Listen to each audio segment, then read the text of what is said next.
Good morning, Crosspoint. Glad that you have joined to worship with us together. Let me encourage every one of you to grab one of those cards in front of you and put down a prayer request. And when the trays pass, you can put it in there, and we will be praying for those things. That's our only hope, is to be praying for each other.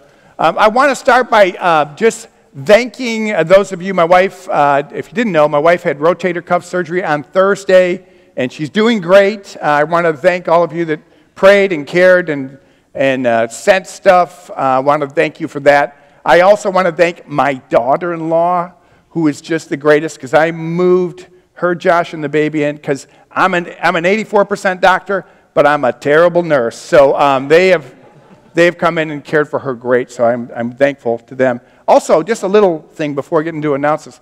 My best friend in the world, Mike Sacco, is right here in the front row. Mike and I go back to junior high. He's a pastor now in New Hampshire. We've known each other basically all our lives, and he is my iron-sharpening iron brother and friend. I love you, man, and I call him 2-3 times a week. He's the one that keeps me sane, so I rejoice in that. So amen. Amen.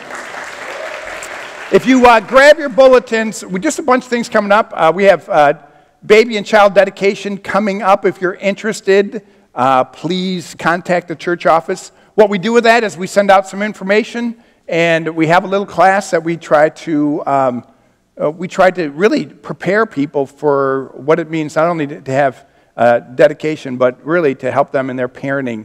There's, if you're interested in membership or baptism, we have a baptism service coming up October 15th.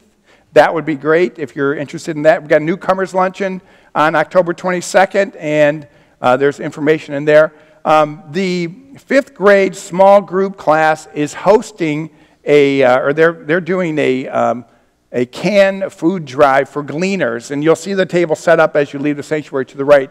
If you're interested in helping out with that, if you could do that, that would be great. If you have any questions, you can contact the office. There's more announcements in the bulletin that I want to encourage you to read, but I really pray that today, as we continue to worship and as we get into the Word, that your hearts will be ready, and that as we talk about what we're going to talk about today, that God would speak to all of us, because we all need Him, and we need Him every moment. We're going to pray for the offering, and let's go to the Lord. Father.